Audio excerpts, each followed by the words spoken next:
We used to believe that our brains, by the time you were 18, you had the brain that you had, right? And there's a term now called neuroplasticity. I want to take a moment to talk about self-integrity. Emotional intelligence is often referred to as EQ. And EQ, in a nutshell, is the ability to manage yourself, your emotions, and the emotions of others to work for you rather than against you. The easiest example is anger. Oftentimes people believe that anger is a bad emotion. Anger is not a bad emotion, it's a natural, oftentimes appropriate emotion to have. It's how you use your anger.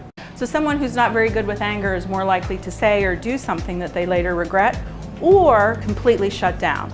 Most of us know at least one person who has a relatively high IQ but doesn't seem to get it in life. With EQ, it's the ability to make connections, have strong, healthy relationships, be able to set boundaries, communicate, be leaders. They're often people who are labeled who, he just gets it, she just gets it, right? Life seems to unfold for them and they seem to have better skills at the game of life.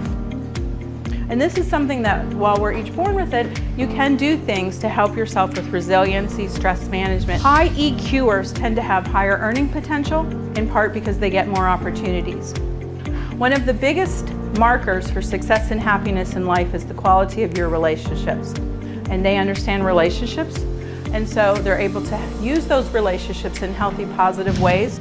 They have more flexible thought patterns. They can pivot when something's not working.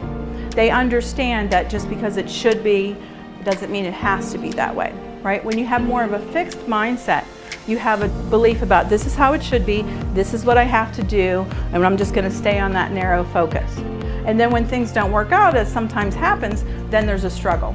So when you have a flexible mindset, you tend to be more intellectually curious, you're open to new ideas, and as we said, you have more creative problem solving.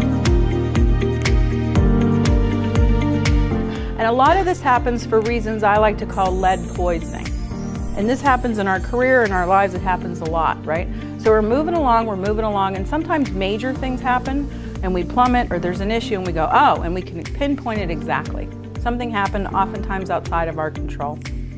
But oftentimes it's what I call the lead poisoning effect, where at different junctures, you go left instead of right, you make small sacrifices and small decisions in the wrong direction for yourself, and one day you wake up and this is the new normal.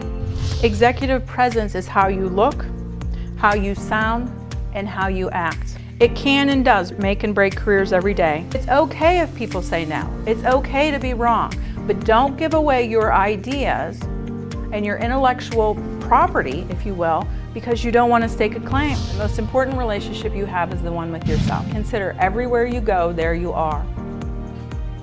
The four primary messages that are the root cause of almost all human problems are these things. The first one is the belief that I am not enough. And I work with people all over the world, and I've been doing this work for 15 years, and it's my opinion that conservatively 95% of the population suffers with this issue, right? The belief that they're not enough. The second misbelief that creates problems is the belief that what I want is not available to me. So it might be available to you and you and you, but somehow there's something unique about me that it's not available. The third is the fear of rejection, which is actually rooted deep in our primal brain. And the fourth is the need for connection. We are wired for connection.